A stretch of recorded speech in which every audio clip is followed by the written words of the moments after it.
Welcome friends, I am doctor Farhat Banu, Department of Botany, Government Meera Girls College Udaipur. आज का हमारा topic है इकोसिस्टम यानी पारिस्थितिकी तंत्र, जिसे हम उसकी संरचना और उसके कार्यों के संदर्भ में पढ़ेंगे। उससे पहले हम संगठन के स्तरों को याद कर लेते हैं। ऑर्गेनिज्म यानी जीव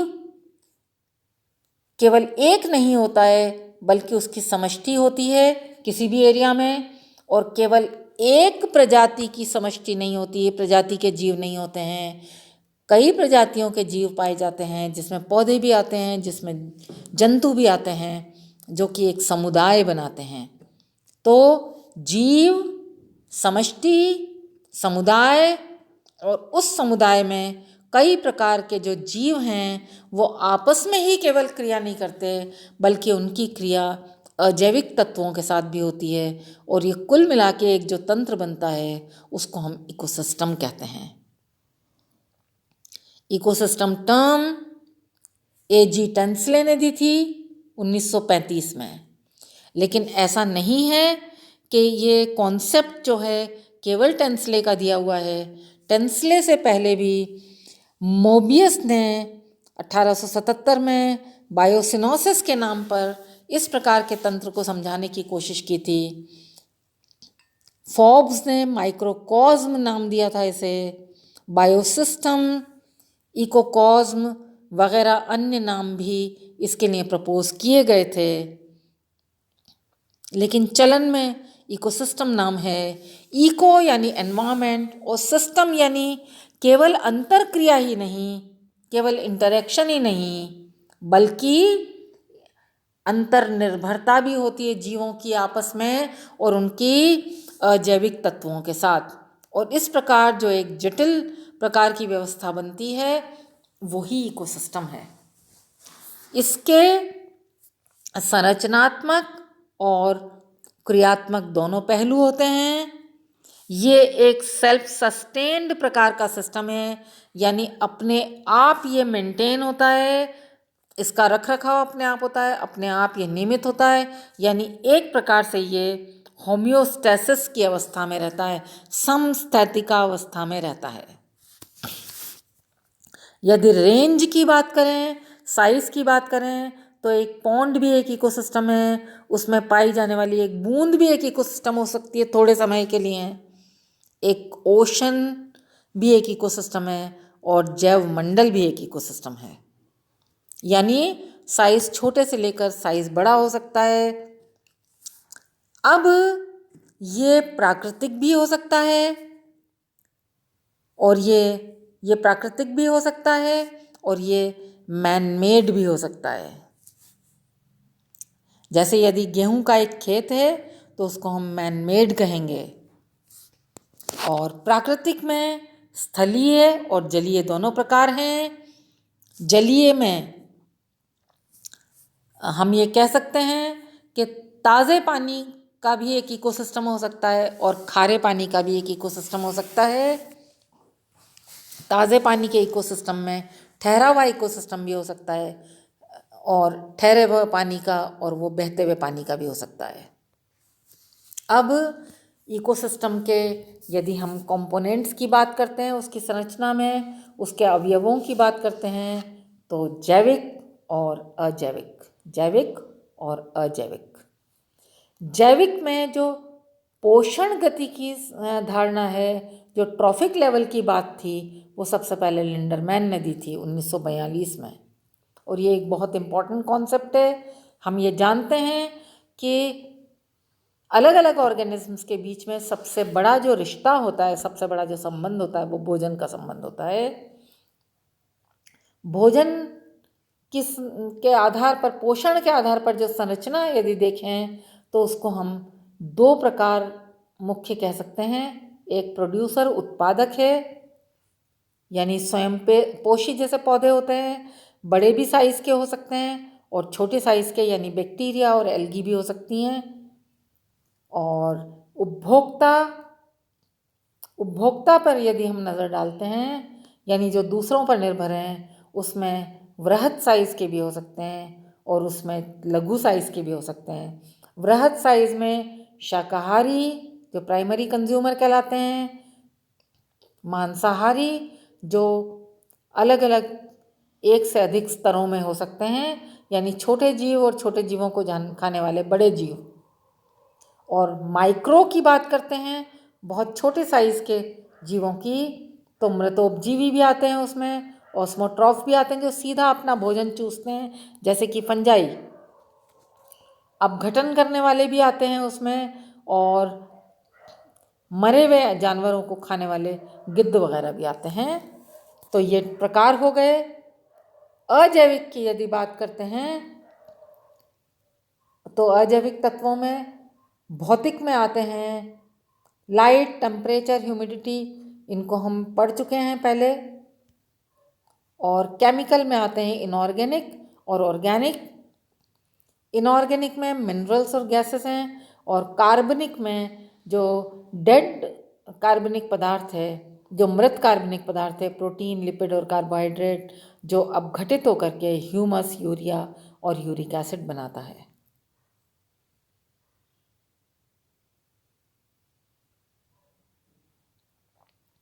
अब एक एकीकृत सिस्टम को यहाँ बताया गया है, इंटीग्रेटेड सिस्टम को, और किस प्रकार इंटरेक्शन चलता है वो बहुत ही आसान तरीके से समझाने की कोशिश की है। ये भोजन बनाने वाले हैं, ये उपभोक्ता हैं, इन दोनों के मरने पर अपघटक जो होते हैं वो इनको मिट्टी में मिला देते हैं, इनके न्यूट्रिएंट्स को, और उन न्यूट्रिएंट्स को वापस से प्रोड्यूसर ले लेता है। ये एक बहुत ही सिंपल प्रकार से समझाने की कोशिश है। अब कैरेक्टरिस्टिक्स को देखें हम, तो सबसे पहले तो हमें ट्रॉफिक लेवल की बात समझनी पड़ेगी।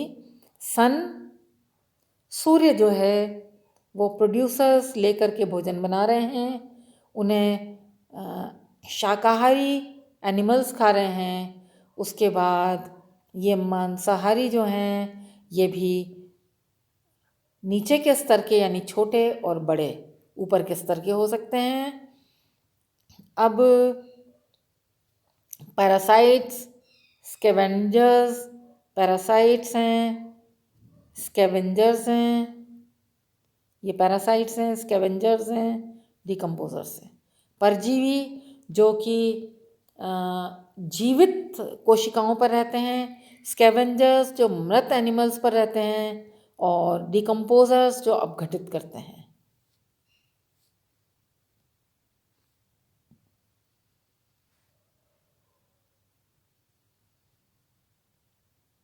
अब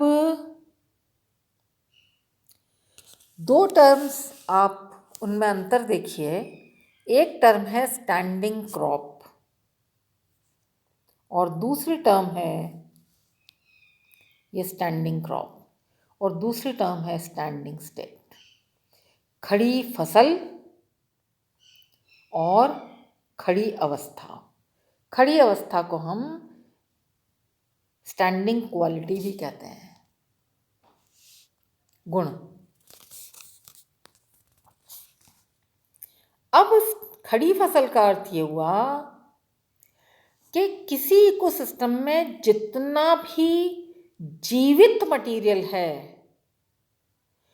उसको ड्राई बायोमास के आधार पर, सूखे जैवभार के आधार पर यदि हम रिप्रेजेंट करें अलग अलग पोषण के स्तरों में, तो उसको हम स्टैंडिंग क्रॉप कहते हैं। यानी उसमें एनिमल्स भी आ जाएंगे, वो अलग नहीं है।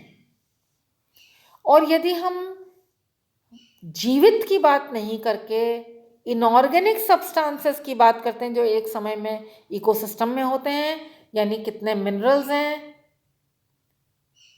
कितनी गैसेस हैं, इनऑर्गेनिक सब्सटेंसेस की बात करते हैं, फॉस्फोरस कितना है, सल्फर कितना है, कार्बन कितना है, नाइट्रोजन, हाइड्रोजन, ऑक्सीजन वगैरह वगैरह, इसको हम स्टैंडिंग स्टेट या स्टैंडिंग क्वालिटी कहते हैं।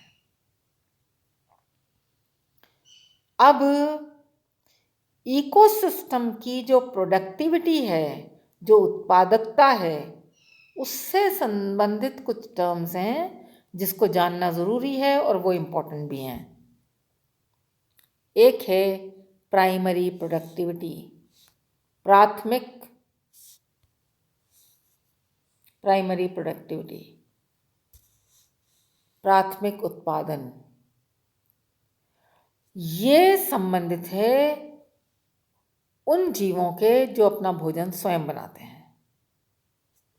कहने का अर्थ ये हुआ कि किस रेट से, किस गति से जो सूर्य की एनर्जी है वो स्टोर होती है फोटोसिंथेसिस में या कीमोसिंथेसिस में, वो प्राइमरी प्रोडक्टिविटी है। अब प्राइमरी प्रोडक्टिविटी दो प्रकार की है, ग्रॉस और नेट। ग्रॉस का मतलब है टोटल कितना फोटोसिंथेसिस हुआ या कितना इकट्ठा हुआ, एकत्रित हुआ क्लोरोफिल पर ग्राम ड्राई वेट पर यूनिट एरिया के आधार पर हम देख सकते हैं। या दूसरे तरीके से हम निकालें तो कितनी कार्बन डाइऑक्साइड फिक्स हुई, ये ग्रॉस है। लेकिन वो केवल सीधी फिक्स ही नहीं होती चली जाती है, उसमें से खर्च भी होता है, जैसे श्वसन में, जैसे विकास में। तो यदि नेट प्रोडक्टिविटी में से, नेट प्रोडक्टिविटी का अर्थ ये है कि ग्रॉस प्रोडक्टिविटी में से अगर श्वसन में जितना खर्चा हुआ वो निकाल दिया जाए, ये उस तरीके से है कि जैसे मान लीजिए सैलरी है, कोई तनख्वाह है, लेकिन उस तनख्वाह में से इनकम टैक्स कट जाता है और कई जगह वो खर्च होकर के हमें नेट हाथ में आती है जो कम होती है। तो नेट यानी जो हाथ में है सब खर्चों के बाद, वो नेट है। अब प्राइमरी प्रोडक्टिविटी यदि है तो सेकेंडरी प्रोडक्टिविटी भी है। सेकेंडरी प्रोडक्टिविटी में हम बात करते हैं उपभोक्ता की, कि उसने एनर्जी कितनी स्टोर की या कितनी एकत्रित करी, वो उसकी सेकेंडरी प्रोडक्टिविटी है। सेकेंडरी को हम ग्रॉस और नेट में नहीं बांट सकते हैं क्योंकि वो स्वयं भोजन नहीं बना रहा है। तो प्राइमरी प्रोडक्टिविटी यानी कितना उत्पादन किया गया ग्रॉस रूप में, नेट रूप में, और सेकेंडरी प्रोडक्टिविटी यानी कितना एनर्जी स्टोर की गई। तो आज बस इतना ही। थैंक्स।